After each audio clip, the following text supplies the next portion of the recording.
King Channel TV back again. Greetings to all of our current and future subscribers and supporters. Welcome. I am reminded of a verse in the book of Luke, chapter 10. Go your ways, behold, I send you forth as lambs among wolves. The harvest truly is great, but the laborers are few. Pray ye therefore the Lord of the harvest, that he would send forth laborers into his harvest. And this is what the Lord of the harvest must have done. As we are now seeing the emergence of laborers enter the harvest, take a stand and begin the work, the likes of which we have never seen before. In this video, we will highlight those who have had a change of mind and chose a different path from the one they originally took. Those who answered the call of 45, those who have chosen the harvest of the ones walking through many trials and tribulations, the ones who have been greatly deceived. And brothers and sisters, it is us. But as the windows of our eyes and ears open, and our minds absorb what we are seeing and hearing, we realize that we have been in the dark for a very long time without any knowledge of the tactics used by those we have set aside to govern over us, to manipulate every aspect of our lives, even to our destruction. Now, a great wonder is happening. Laborers are coming out of the elite of the earth into the harvest of everyday people. They are coming to end chronic diseases and the food crisis, stop the government's legalized abortion of black babies by Planned Parenthood and others, end the forever wars, usher in the negotiator of peace, ending the threat to free speech, and provide renewable energy as emergency relief to those in need. Robert F. Kennedy Jr. is our first laborer. He is truly an elite and is among the wealthy, a descendant of the Kennedy Democratic political dynasty. He has moved his labor to the harvest, pledging to fix the chronic diseases crisis and reform our food production. Let's watch his pledge. 4 more years of Democratic rule will complete the consolidation of corporate and neocon power, and our children will be the ones who suffer most.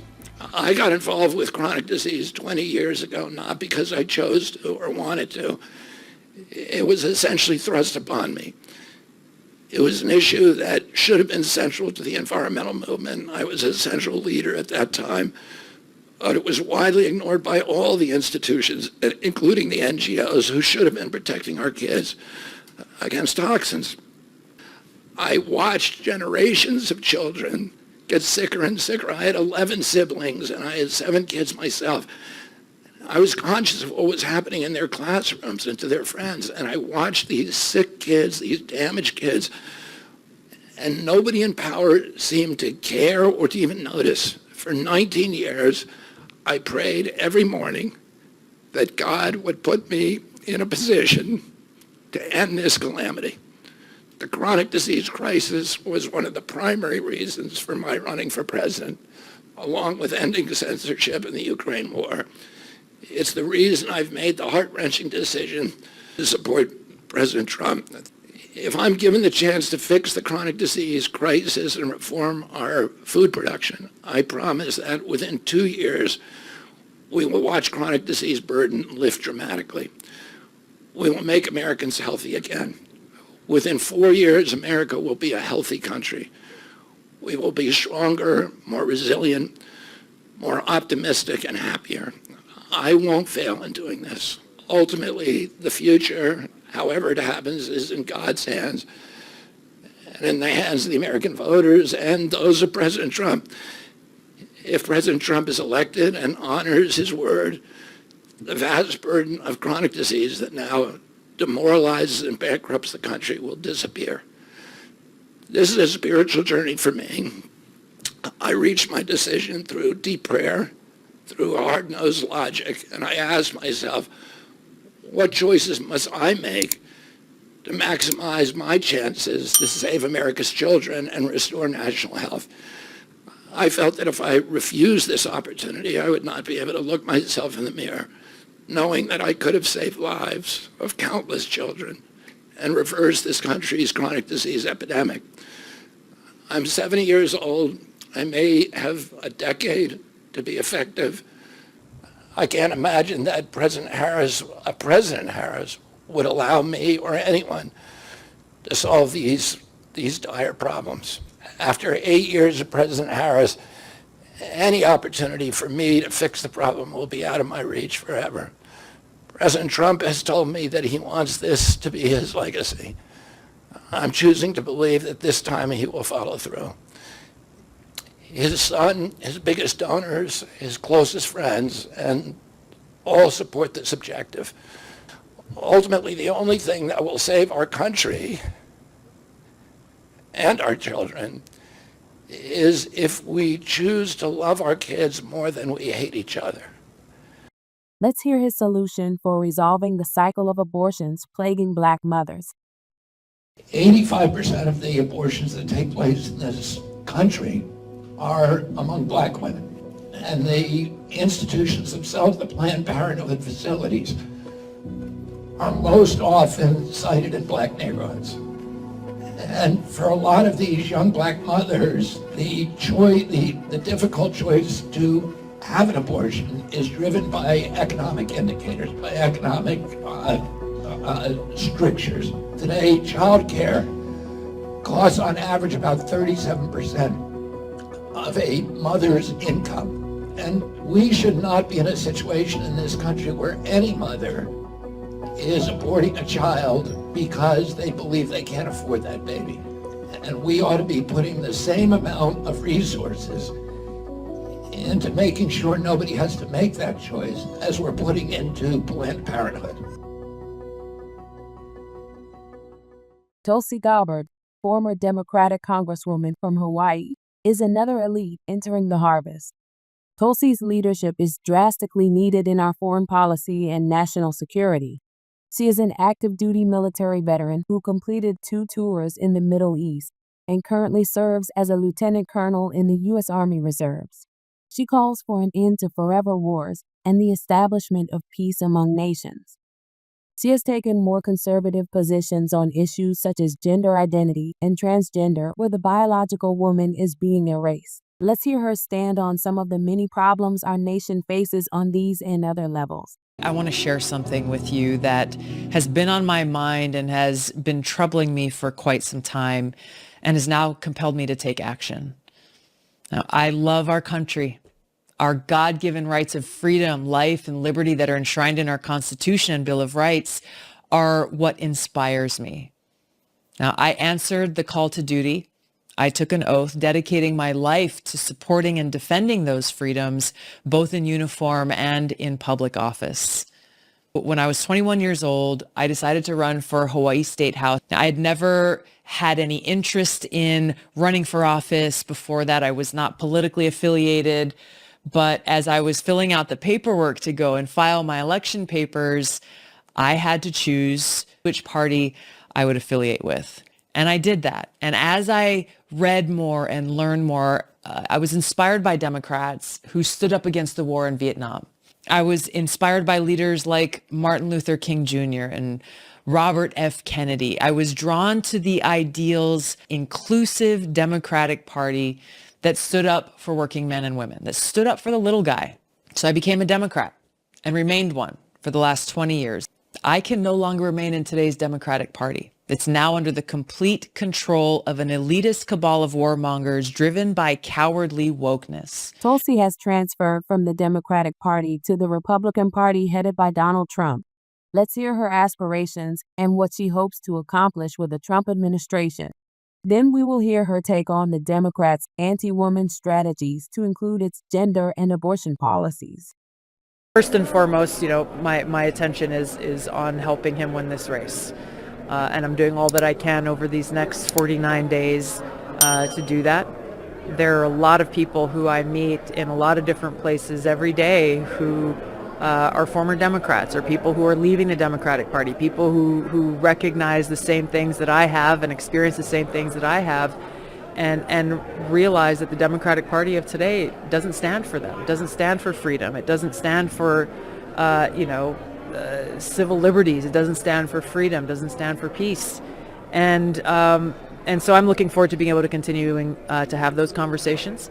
If given the opportunity to serve in a Trump administration, I'd be honored to serve in a position where I feel I can make the most impact in these areas of national security and foreign policy, and and work to bring about the changes that President Trump talks about, to bring about an end to the influence of the military-industrial complex, work to bring about, to prevent World War III from occurring and walk us back from the brink of nuclear war, and to exercise diplomacy, actual diplomacy, with the intent that there is peace, and that war should be seen as a last resort when all other avenues are exhausted. President Trump in his last administration did what President Obama refused to do, and what President Biden refused to do, what Kamala Harris has made clear she refuses to do, which is to go out and do that tough work that a president and commander-in-chief has to do in diplomacy, which means not just hanging out with your friends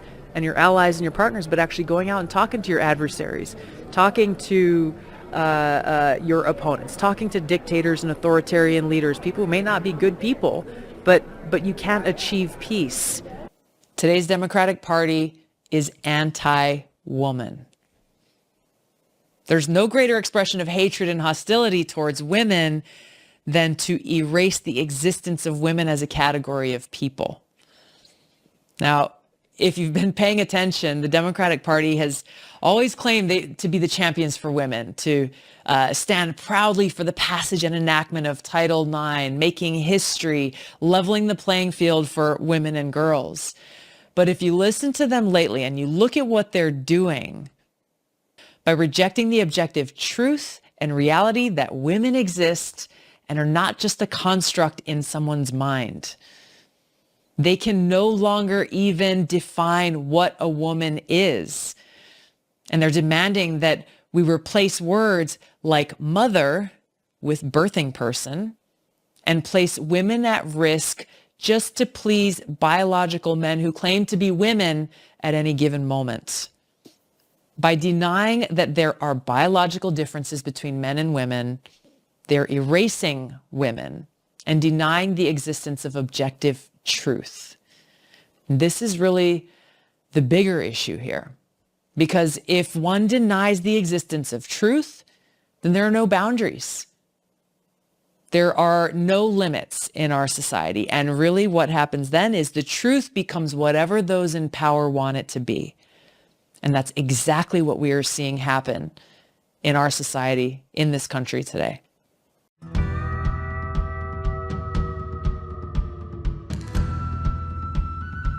We are entered into a period of strange times upon the earth, especially in the United States.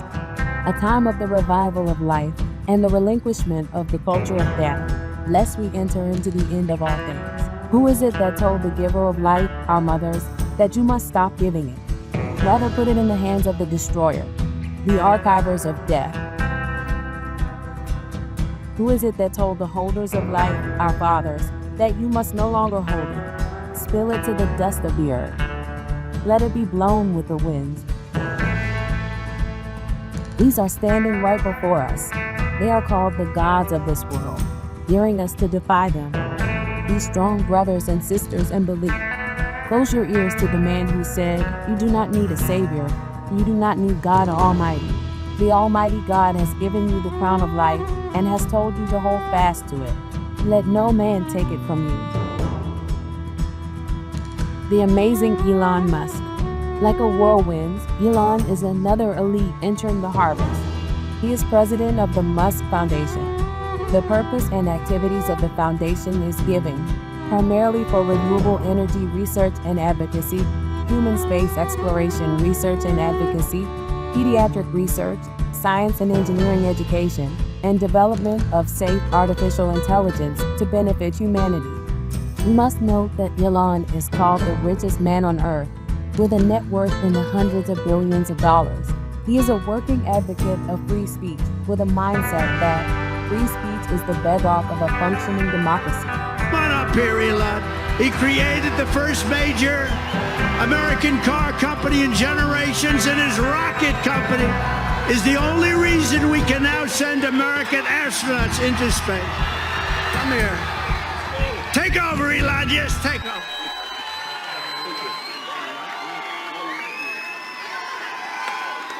Hi, everyone.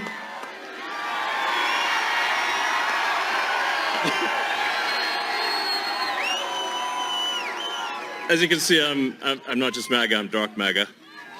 Well, first of all, I want to say what an honor it is to be here. And, you know, the true test of someone's character is how they behave under fire. And we had one president who couldn't climb a flight of stairs, and another who was fist pumping after getting shot. Fight, fight, fight! Blood coming down the face. Now, America is the home of the brave. And there's no truer test than courage under fire. So who do you want representing America? Yeah, absolutely. And I think it's the most important election of our lifetime. This is no ordinary election. The other side wants to take away your freedom of speech. They want to take away your right to bear arms. They want to take away your right to vote effectively. You've got 14 states now that don't require voter ID. California, where I used to live, is just passed a law banning voter ID for voting. So how are you supposed to have a proper election if there's no ID? It's just meaningless. And free speech is the bedrock of democracy. If people don't know what's going on, if they don't know the truth, how can you make an informed vote? You must have free speech in order to have democracy. That's why it's the First Amendment.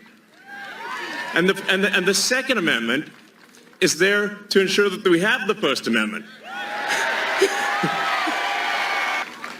President Trump must win to preserve the Constitution. He must win to preserve democracy in America.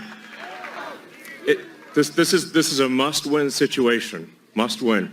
So I have one ask for everyone in the audience, everyone who watches this video, everyone in the live stream. This one request. It's very important. Register to vote. Okay? And get everyone you know and everyone you don't know, drag them to register to vote. Like, text people now. Now.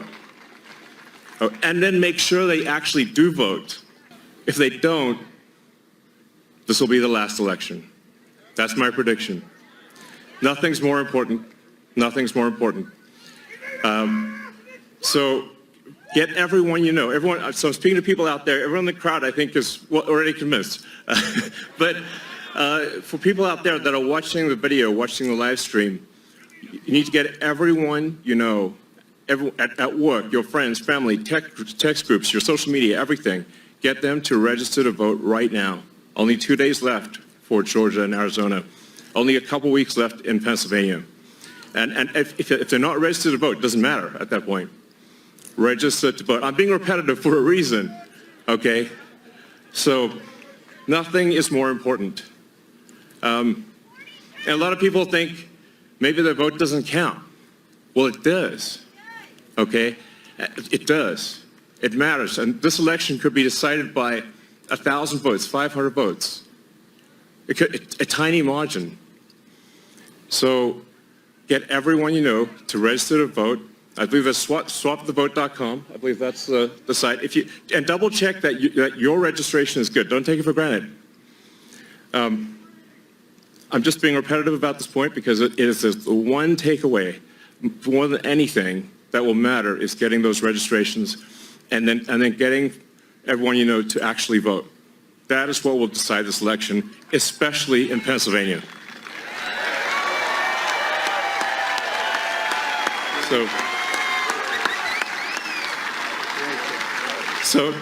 thank you, and honestly, you want to just be a pest. Just be a pest to everyone you know, people on the street, everywhere. Vote, vote, vote. Fight, fight, fight. Vote, vote, vote. Thank you.